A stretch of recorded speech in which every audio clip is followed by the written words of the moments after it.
Good morning, everyone, and welcome to another APTAT monthly webinar. As we've stated before, this time around, we are doing a highlight of different vendors, especially with equipment that is in our lending library to make sure everybody knows all the wonderful products that we have in there. And with that way, we can have more in-depth discussions about those products and how they could be useful for everybody. So in the slide or in the chat, I've already put the slides and the captions. Let me put that in one more time. Here's the captions for you, or excuse me, the slides. So that is in the chat real quick. It is a bit.ly link. It is bit.ly/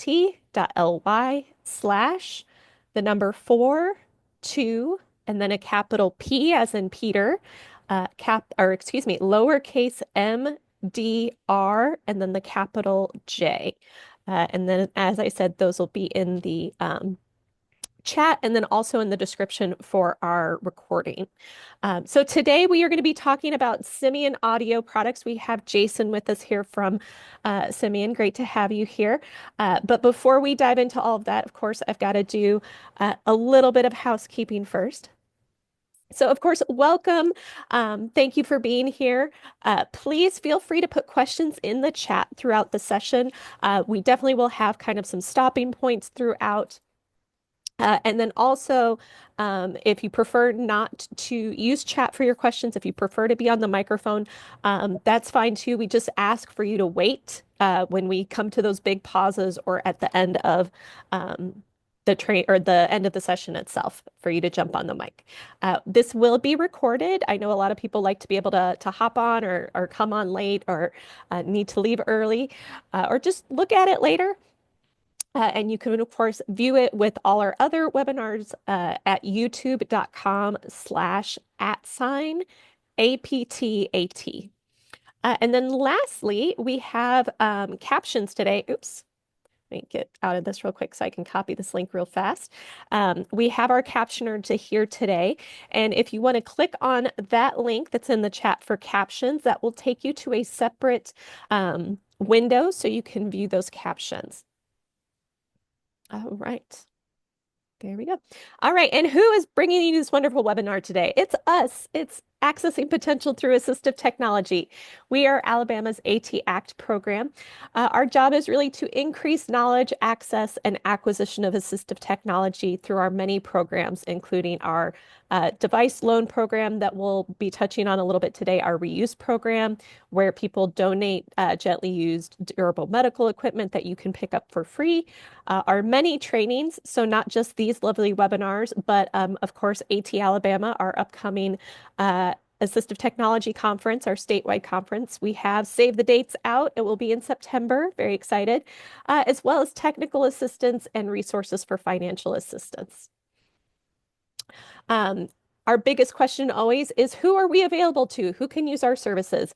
And that's really anybody in the state of Alabama, an individual with disabilities, a parent, a caregiver, service providers, just companies or organizations interested in assistive technology to benefit their employees or customers. So we are for everybody to learn more about assistive technology. We are housed under ADRS, or Alabama Department of Rehab Services, but you do not have to be enrolled as a consumer through that program to receive our services. So we just want to make sure everybody knows that you don't have to be a part of ADRS. That's just where we're housed under.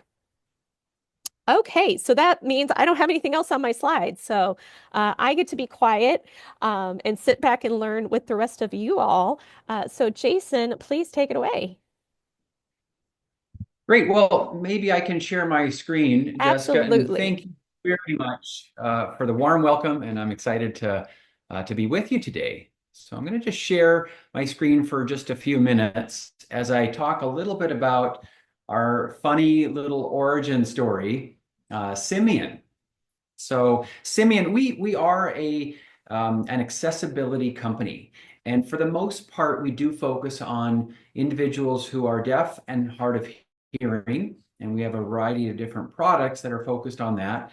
But interestingly, today, for specifically the Canadian market, we are actually partnering with BenQ on the low vision side. So it's a little bit of a change of direction just for the Canadian market.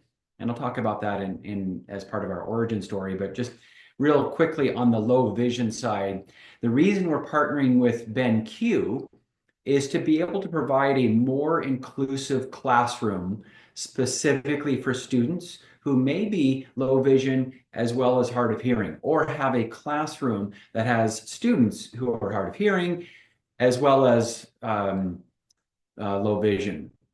And the way the low vision works is with interactive whiteboards, being able to cast or mirror what the teacher is writing on the board onto their iPad or onto their Chromebook, and then they're able to move it around and magnify it so that they can see charts, they can see what the teacher is writing on the board and so forth. So let me just talk a little bit about our origins. So we were founded in 1995.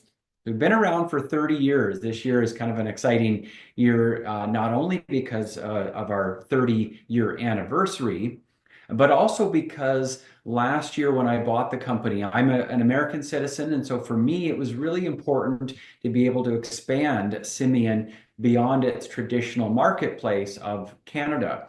Our former owner, the founder, Paul, really had no interest in traveling outside of Canada, which was fine. That was his choice. But now starting last year, we expanded to Melrose Park, where we opened up our first U.S. office and distribution hub for the United States. And so we have inventory in Melrose Park, which is just outside of in the western suburbs of Chicago.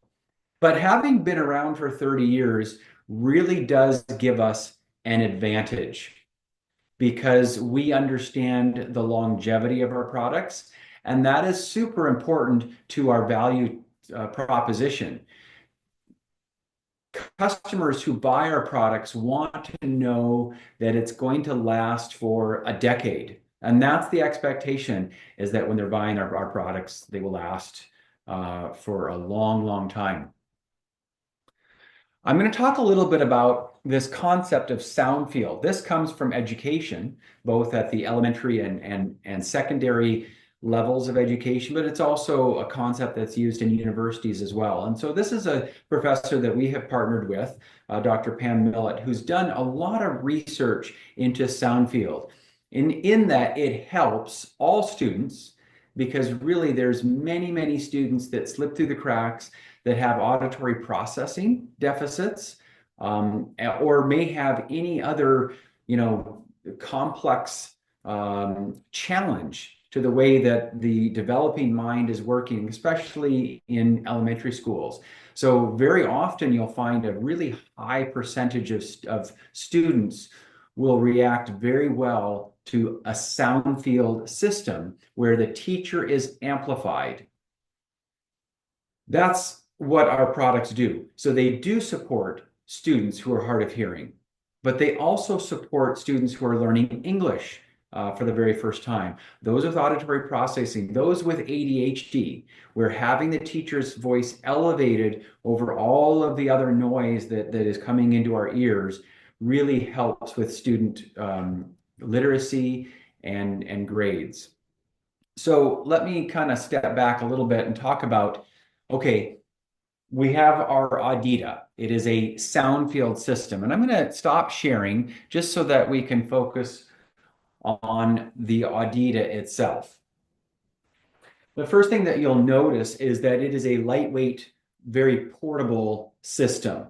And that versatility is extremely important. It was designed for schools. So teachers love the fact that they can take their sound field system, the Audita II, and take it to the library, take it to the computer lab, to the music room, to the art studio. They can take it outside for recess or for coaching, softball, football, and so forth. There's lots of reasons why the Audita II Soundfield system would be taken outside of the class. And of course, having a shoulder strap makes it super easy to take with, anywhere that it needs to go. But let's take it out of its case and see just exactly how lightweight and portable it is. And yet for its small size, it's surprisingly powerful. So these speakers that you see are 40 watts. and they do fill up the classroom.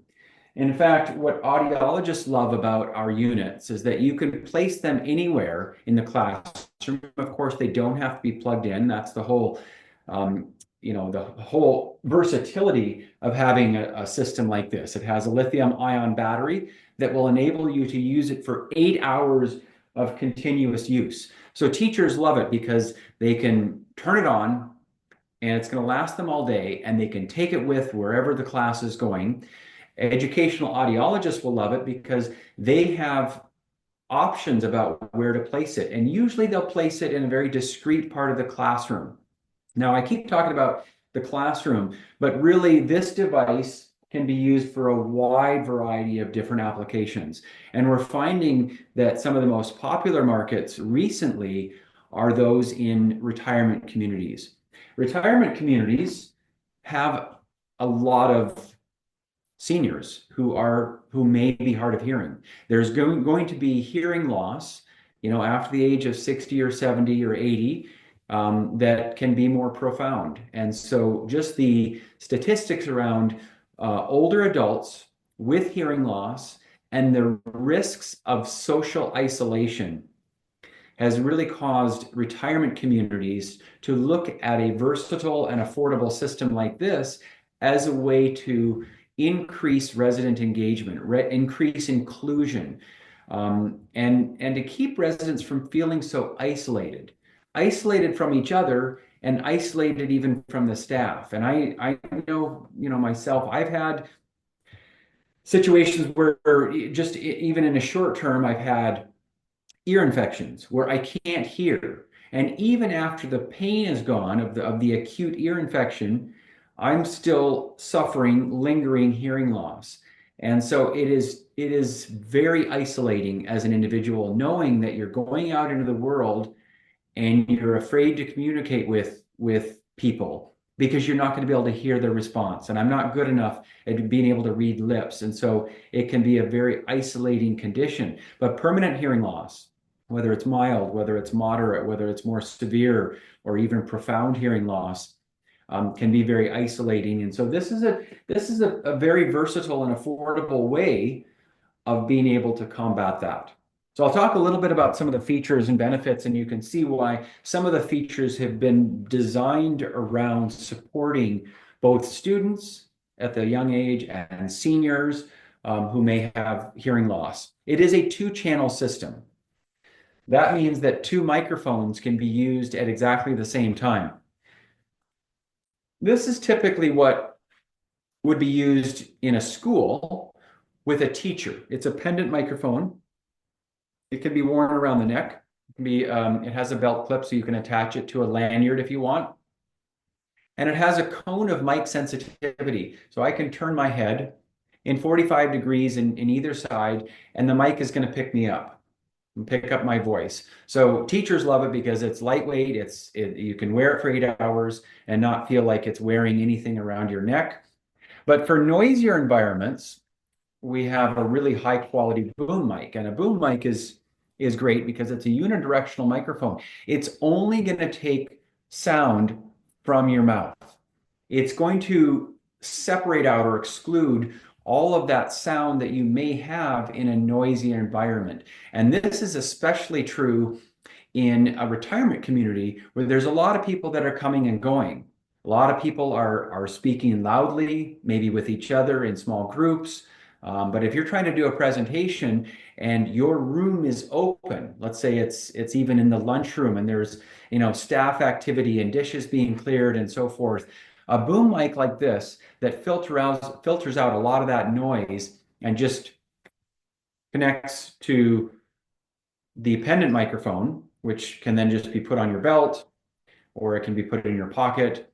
This boom mic is a really good option for staff.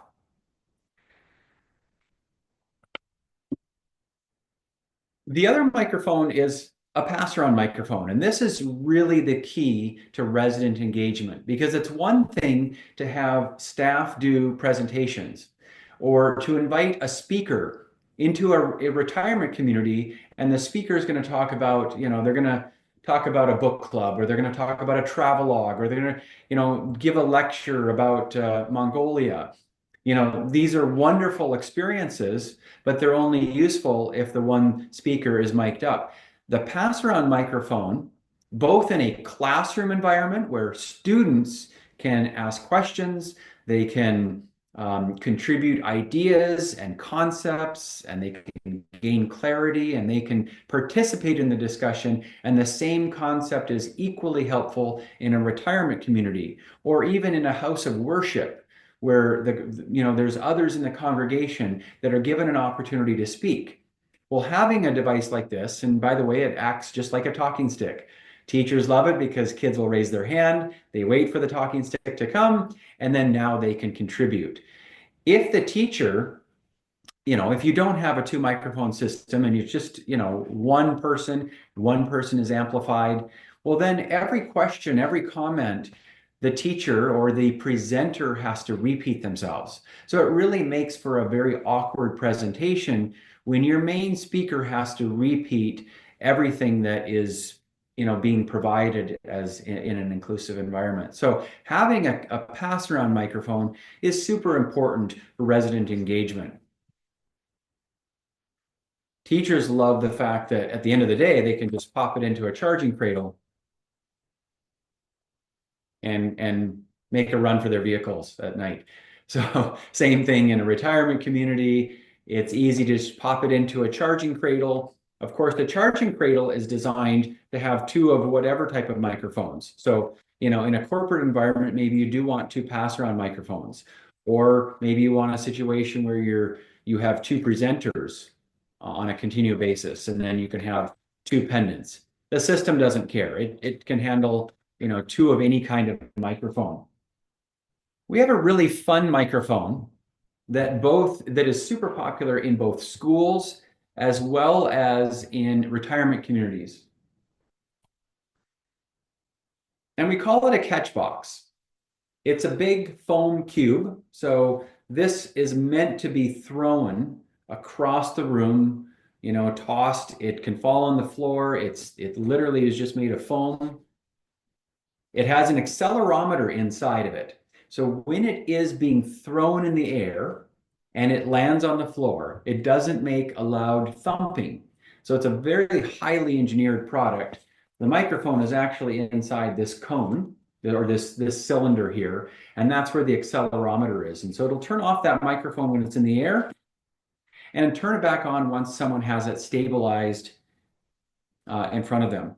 It's really important in older communities, retirement communities, and assisted living, because someone with Parkinson's may have trouble managing a pass-around microphone like this. Someone who has some physical challenges may have some difficulty with a microphone like this. But with the catch box, first of all, you don't have to hold the catch box yourself. It can just be placed if you're seated at a table in the lunchroom. The catch box, you can catch it and place it right in front of you on the table.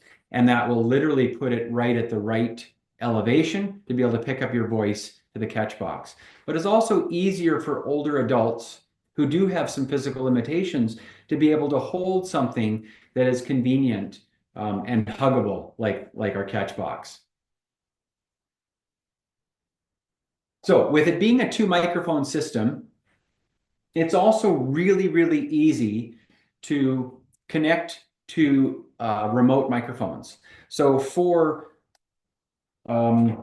retirement residents who, let's say they have hearing loss that requires them to have a hearing aid or a cochlear implant. Oticon, for example, if you have residents with an Oticon hearing aid, the EduMic that Oticon residents may have can simply be plugged right into here. And not only do you get all the benefits of Soundfield, but both microphones are going to be amplified directly into the Oticon hearing aids. You could do more than one as well. If you have individuals with a Signia hearing aid, those with a phonak hearing aid, those with a cochlear implant, with an Oticon hearing aid. You can do more than one with a splitter and just plug into the auxiliary out. And now you have ear level amplification for those individuals for whom it's necessary and important.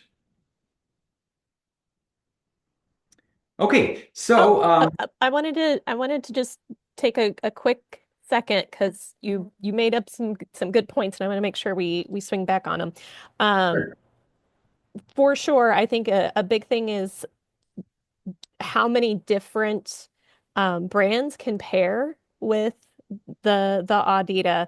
And I don't know if that's something that in the slides, when you show those slides up again, I don't know if those get listed anywhere, if they can just look on the website.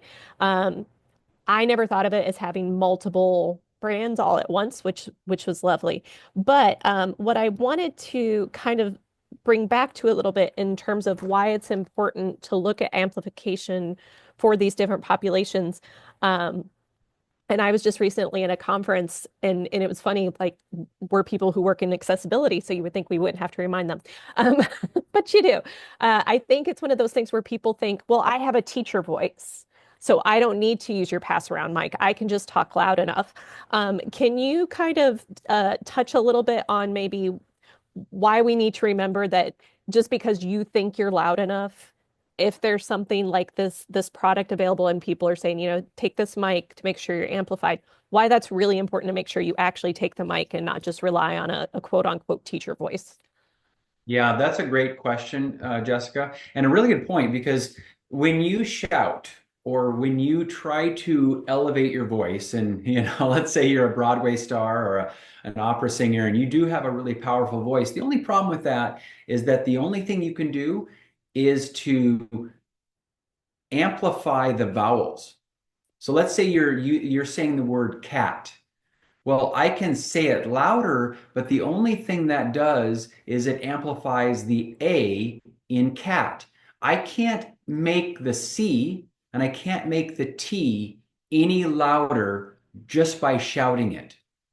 So the problem with not being able to amplify the consonants and only the vowels, speech intelligibility becomes greatly reduced when the consonants are not amplified. So that's why being able to be mic'd up with a microphone that's going to amplify those consonants as well, that's what leads to speech intelligibility, both for elementary schools, secondary schools, university students, and then all the way through to a retirement community. The other thing that, kind of bothers me about, especially in a retirement community where the staff is trying to communicate and they're shouting all the time. And I think there's something that can come across as a little bit demeaning to residents when shouting is either thought to be necessary. Residents don't really like it either. So that's where it eliminates the need while improving speech intelligibility. The other thing about our microphones is, in particular, they elevate or they amplify the signal to noise ratio. That's what we call it in audiology, the signal to noise ratio of those higher frequencies. And you can't get that just by shouting. In fact, by shouting and elongating those vowels can actually destroy the speech intelligibility. You're amplifying some of the lower frequencies, but it's really the higher frequencies that lead to that crisp, clear speech intelligibility that someone who is hard of hearing has a real hard time with. So those upper frequencies, those higher frequencies are super important. And really, when it comes down to it, isn't it speech intelligibility that we're ultimately trying to achieve? So that's why amplification is super important. So Jessica, great question.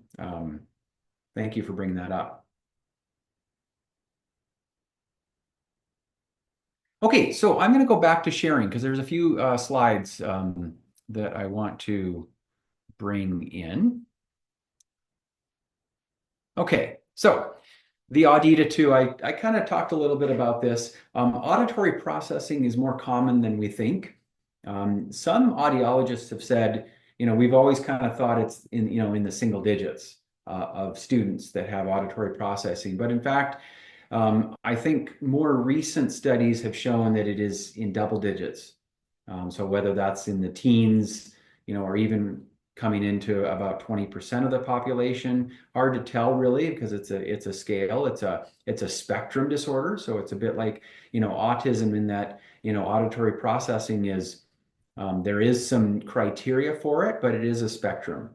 But certainly, I think we can say that more people have it than we think, and that can be true at really any um, level of age where auditory processing can be a challenge. I don't know if you ever find yourself um, finding that you're stronger in reading than you are in listening, and this is certainly true for me.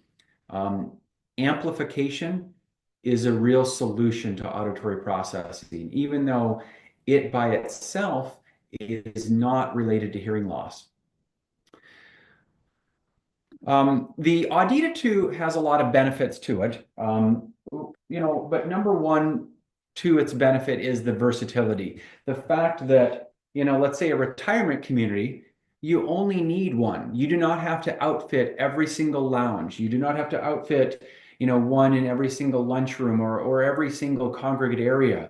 You can use one or two at the most for the entire community. You can, start the morning in, let's say, the breakfast room and make your morning announcements and go through the schedule for the staff and for the residents. And then at 9 o'clock, you can take it into the yoga studio. At 10 o'clock, you can take it into the pool area. The humidity is not going to bother it, for an hour or two in the pool area. And you can, guide the group through aqua aerobics, and then let's say at lunch you're using it again to make more announcements or to acknowledge somebody's birthday, and then in the afternoon, let's say you have some speakers come in from the community and they're doing leading a poetry reading or book club or whatever type of activity that is planned for resident engagement. This is meant to be moved around. It can be put on a tripod. So we do have a tripod port here. So when you do take it outside, it doesn't have to sit on the grass. It can sit on a tripod so that it's bringing the sound to ear level. Now that device behind me is called an Omni panel, and you can see I have it on a tripod, and that's also meant to be taken outside. That's for bigger spaces. So this is meant for a room of about 30, which is going to cover most of your lounges, most yoga studios, art studios, music rooms. Most of the time you have a gathering of 25 or 30 residents or students. That's what this will be useful for on its own to fill the room with sound. But for a larger lunchroom of 75 or 100 people, maybe a library, maybe a gymnasium, a courtyard, the Omni panel just disperses the sound over a larger area. And again, it doesn't have to be plugged in, except it's plugged into the Audita itself. And so the fact that none of them have to be plugged into power means that you can take it outside and you don't need to worry about extension cords or anything like that. You can take it wherever it needs to go to be able to provide that important signal to noise ratio that you need for hard of hearing residents. Okay, I'm going to switch gears a little bit, and this is kind of the second part of the presentation, and I hope this is really interesting to you because Oh, I want to stop for just a quick yeah, second before we switch gears and just check in to see if anybody had any additional questions specifically about the Audita, either um, settings, uh, anything like that. So I just want to make sure before we completely switch gears, if there were any other questions. So if you want to jump on the mic or in the chat, feel free to do so. Oh, I know there was a question about getting access to the slides. Will you be able to send me a copy of those and then I can make sure we can share them out to those that requested? absolutely, Jessica, no Okay, problem. perfect. Okay. And Oh, the other thing I should probably mention, it's super easy to have like a video playing and to run the sound through the Audita. Mm. It's a simple little way. Our pendants serve both as a, has a microphone port, but it also has an audio input port. Oh, And so nice. plug this into your laptop or your interactive whiteboard or your television, your smart television, and then the sound can be, which is super important for individuals, residents who are hard of hearing, to be Absolutely. quality sound that is designed to support your, mild or moderate hearing loss. Okay, perfect. All right. Well, I don't see any additional questions right now, so we'll see if anybody has any later, but please continue on to talk about Auracast. So this is very exciting. Okay, excellent. So Auracast, it is exciting, and for us, it's exciting because our new product that's coming this summer, the Audita 3, is going to be the first Soundfield system in the world to include Auracast. And I think Auracast is going to move very quickly. It's still a fairly new standard. It was launched or I should say finalized. It wasn't launched, but it was finalized in 2022 by the Bluetooth Special Interest Group. And the Bluetooth Special Interest Group is that international standards body that governs Bluetooth connectivity standards, which are worldwide.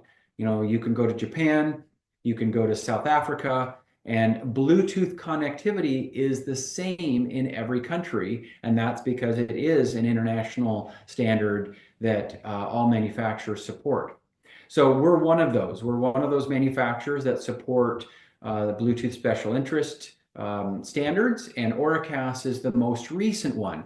Now, Auracast has some real benefits.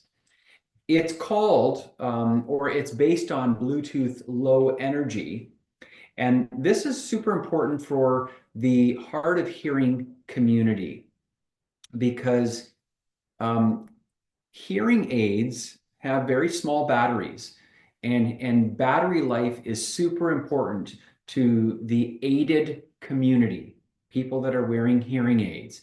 Being able to get your hearing aids to last for the full day is super important. The problem with Bluetooth by itself requires a one-to-one pairing. And so individuals with hearing aids and that are connected to their phone via Bluetooth will find that the batteries in their hearing aids will deplete faster when they're connected to a one-to-one pairing. But Bluetooth Low Energy is not a one-to-one pairing. Auracast is a broadcast signal, and it does not require a one-to-one pairing. It doesn't require anything back from the device, whether it's an Auracast enabled earbud or Auracast enabled over-the-ear headphones, or especially hearing aids. So it's really ideal for the hard of hearing community, especially in public spaces.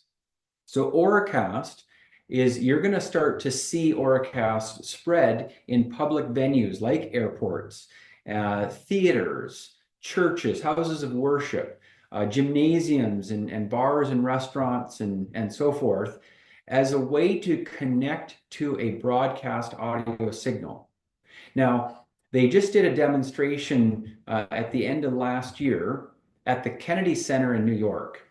This was sponsored by Resound and Cochlear, two companies that collaborate on Auracast. Both Cochlear, in terms of the cochlear implants, and Resound Nexia hearing aids are Auracast enabled. And so that's really exciting because they invited people with an Auracast enabled hearing aid, like Resound has, into the Kennedy Center, and they had a full concert, symphonic sound, and they connected them to Auracast as though the hard of hearing community would normally with the neck loop concept. But Auracast is tremendous. The quality that's low latency, low energy, so it's not depleting your battery very fast. And it's just a wonderful way to expand accessibility in these public spaces. It's spreading fast. So Oticon and Signia have announced that they are going to be supporting Auracast soon. in their hearing aids. Phonak probably will as well, even though they haven't announced any dates or anything like that. But the tricky part that um, what's keeping a lot of hearing aid manufacturers back is understanding the user experience when you're connecting to potentially multiple Auracast signals. So let me go through some examples here. This is just the development timeline. Okay, so let's say at the very top, you see a Oh, health. Jason, we're not seeing anything. Oh no, weird. Okay, I'm going to stop sharing and then I'm going to share again and let's see if you can see these screens. There we go. Okay, so let's take a health club, for example, and this could be true for someone who is hard of hearing. It also could be true for someone with conventional hearing who's using Auracast-enabled earbuds to connect to one of those TVs. And this gives people choice. Every TV is on a different channel. And if the Olympics are on and you want the audio streaming for the Olympics, or let's say it's NBC News or CNN or something, you want to connect to an audio signal that you want, you can choose. And so in a situation like this where you've got, 8 different TVs, you can connect to the Auracast broadcast signal. Now, the TV doesn't know that you're connected and doesn't care. So there's no energy depletion related to staying connected. It's just that you're using your smartphone to connect to your hearing aids or your Auracast enabled earbuds or your over the ear Auracast enabled headphones. And now you can do your workout and be connected to whichever broadcast audio you want. It's great in public venues, so theaters, where you can get the presentation in multiple languages. Um, in addition to having just the high quality broadcast signal for professional music environments, tour systems. You can, one of these days, you'll have access to a tour guide system where your Auracast enabled earbuds or hearing aids will connect directly to the tour guide who will give you a QR code as a way to connect. The airports are really exciting. Chicago O'Hare is already doing a demonstration of Auracast in Terminal 1. That's the United Terminal in Chicago. And so I believe it's 12 gates now that are connected or that are broadcasting with Auracast. And so there, the value proposition for travelers is when you get to your gate, you connect to the gate announcements.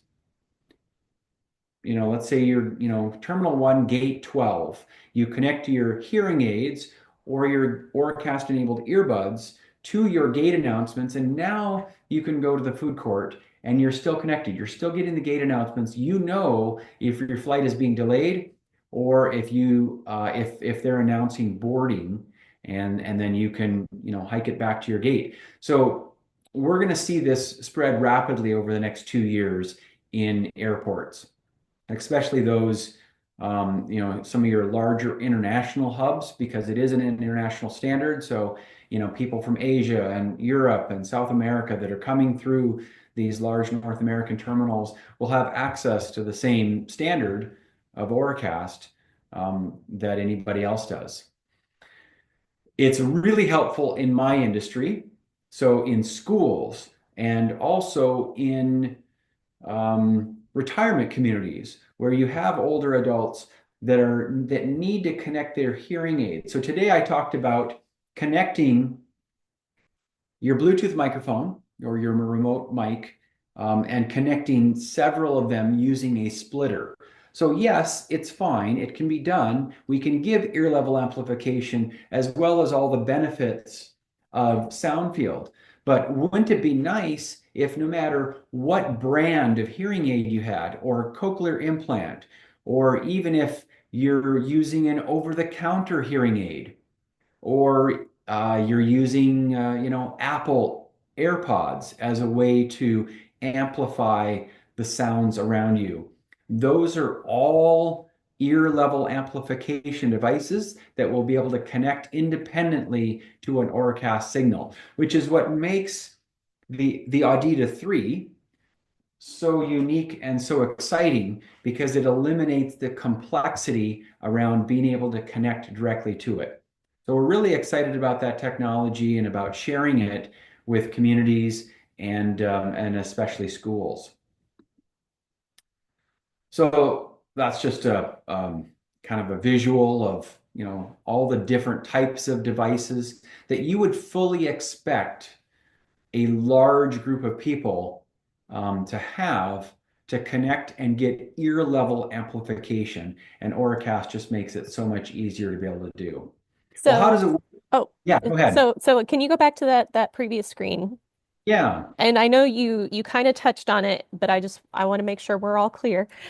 So when I look at this screen and we see these different types of devices up at the top, it looks very much like, like my Apple ear or my Apple AirPods or something similar. Now, when you're talking about Auracast compatible devices that are not necessarily like a hearing aid or amplification system, I'm assuming you're talking about something similar to like an Apple AirPod. Do we know which brands are jumping on board or planning yeah, to? yeah. Great question, Jessica. And to be clear, Apple is not there yet. Okay, that's well, I kind of figured, but I figured, that's what the picture reminded me of. So that's why I just Yeah, wanted to be clear but on the that. ones that are Samsung, JBL, and Sennheiser are the three earbud manufacturers that have already introduced um, Auracast enabled earbuds. Samsung, of course, being the largest. We know that Sony is not far behind, so that I would fully expect that by the end of this year, Sony will have joined them. We do not know about Apple. Apple is notoriously quiet about their innovations. The only thing we know about Apple is that there are some developers that are testing the Apple operating system for Auracast connectivity. So we know that Apple is exploring and researching it, and they'll jump on at some point. But Apple is one of those companies that wants to make sure that the user experience is perfected before they come out with their consumer devices.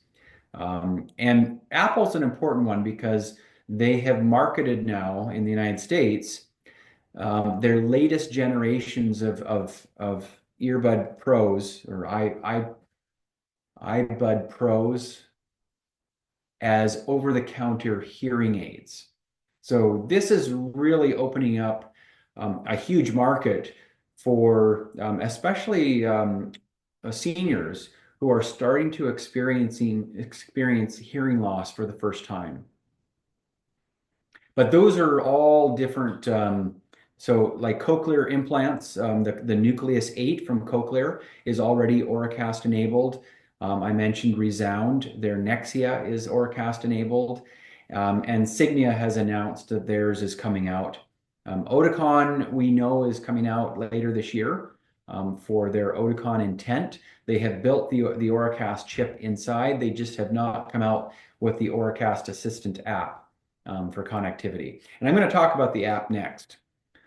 So let's stop there. And any more questions about Auracast and maybe how does it work and how does it facilitate accessibility in communal spaces and public spaces? Not seeing anything in chat yet. Okay.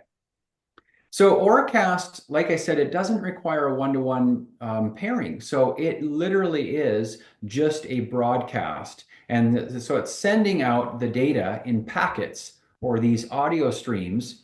And if you choose to connect it, um, then that's up to you. It's always going to be broadcasting no matter what. It costs nothing. It just is sending out that stream, and then you can choose to accept it or not. Now, here's how you accept it. Resound, for example, came out with an Auracast Assistant app, and you can connect through it in two different ways. One, the on the Android platform, it will allow you to search for an Auracast broadcast signal that is strong enough for the phone to detect. So this is with a smartphone. Now that's a limitation, and I'm going to talk about that. But at the moment, this is the way that the Auracast Assistant app works, is by allowing the smartphone, first of all, to connect, and then the smartphone is linked to the hearing aids or to the Auracast enabled earbuds. And so it's the phone that will use the Auracast Assistant app to connect. The other way to do it is you can see in number 2, scanning a QR code. So that will be a new way to connect to Auracast. When you get to your gate and you want to connect to gate 12, you can very quickly open up your Auracast Assistant app, scan the QR code, instead of searching for an Auracast signal, and just connect to it that way. It's seamless. Right now, the Android platform allows you to scan it and then automatically connects your hearing aids to it. But it doesn't have to be run on strictly on a smartphone. The Android smartwatches, the Samsung smartwatches and others, can also run an Auracast Assistant app and still allow you to scroll through available Auracast signals in the same way that you can do that with Wi-Fi or with Bluetooth. And then, once you get to the right one that you want, it's as easy as, choosing that on your screen, and then it's connecting. The app is already connected to your hearing aids, and very quickly, within a couple of seconds, now you're connected to that Auracast signal. The other way to do it, and JBL has started to do this with their Auracast enabled earbuds, is you can see there in the lower right-hand corner, they've got a touchscreen built right into the charging case. So that's super convenient for older seniors who do not have a smartphone and yet are still looking to connect earbuds or their hearing aids to an Auracast signal. The other way to do it is and I know that Resound and Oticon are looking at this, is tapping on the right hearing aid to move into connect mode. So connect to an Auracast signal, and then tap the left one to attach your hearing aids to the strongest signal. And that will work really well with this. Then you don't need a smartphone, you don't need an Auracast Assistant app. You can just walk right in to the lounge or to wherever communal area that the Audita is sitting in, and is always broadcasting as long as it's on, and tap to the right to enter connected mode, tap to the left to accept that signal, and that very likely will be the only signal and certainly the strongest Auracast signal, and immediately your hearing aids are connected. So I'll stop there and let's just take the last few minutes to kind of talk about any questions that you have about Auracast. It's new, it's exciting. We're excited to be able to include it in our next generation of product, so that all the benefits that you enjoy with a portable, versatile Soundfield system will also enable a whole new level of connectivity for aided individuals. Very exciting. Thank you so much for that. And I mentioned earlier when we first logged on, um, Auracast was something that was getting spoken at a conference that I was at last summer, and it was specifically um, this audience was museums, um, orchestras. So basically, like you're talking about all these places where they're having to serve multiple people for a performance or a tour, and something like that. So to really get a nice little in-depth update on where everything's at was very helpful. So Okay, good, good. I hope excellent. it's entertaining. Yes, definitely. All right. So while we wait for any other questions, and everybody, please do not feel shy to jump on. Um, I am more than happy to relinquish the mic to somebody else. While we wait for that to happen, though, I am going to just go through my last bit of housekeeping slides so that way Feel free to jump on the mic, anybody. Feel free to jump in chat. But I'm just going to put a couple of links in the chat here real quick. The first one, of course, is for our feedback survey. And this is just a way for us to know if you found this to be useful, what other trainings or information you would like to have in future webinars or events. So we do appreciate you putting a couple of minutes in on filling out that Survey Monkey, and the link is in the chat. Um, there we go. And what's next? I'm actually going to put these slides back in because if you have access to the slides, you'll have access to both of these webinars. Um, when I was starting call up vendors, man, they were coming out of the woodwork to sign up. So this is great. We have two already scheduled for the spring. So our spring lineup is set. Our first one is going to be March 18th. And this will be with Aaron from Control Bionics. For those of you unfamiliar with this communication system, it has the ability to use multiple methods to access communication systems. So you're looking at either eye gaze, direct select, but also, and as soon as I said, I knew I was going to forget what it's called. The EMG system where you're looking at that electro pulses, movement, spatial. So it's just a really neat system, but we're looking at the Control Bionics system, but really having a conversation about um, making sure that we're looking at all the different methods for a communicator. So not just, well, once they're in eye gaze, then they just only ever eye gaze now. But being able to have that ability to swap and switch as needed, especially as people might fatigue throughout the day, etc. So we're really excited about that conversation. And then in April, on the 22nd, we will be having Heather talk to us about the OB independent feeding system. So some of you may have seen some of our videos where we have our OB feeding robot. She will be talking more specifically about, where it's useful, who this is a great product for, etc. And she did mention to me that there was some updates regarding funding opportunities. So she was really excited to chat about that one as well. So if you have access to the slides, and I just put those back in the chat, if you click on those links, it will take you straight to those Zoom registrations for those. So we please do recommend that you join us for those. All right. And then lastly, of course, if you have any questions or just want to chat with us about assistive technology, it's one of our favorite things to do. You can reach us at our email. It is aptat@rehab.alabama.gov. And then also we have a newsletter. Let me see if I can whip that up super fast. We do recommend that you join our newsletter so that way you have an opportunity to see what other events we have coming up and keep you posted on those. So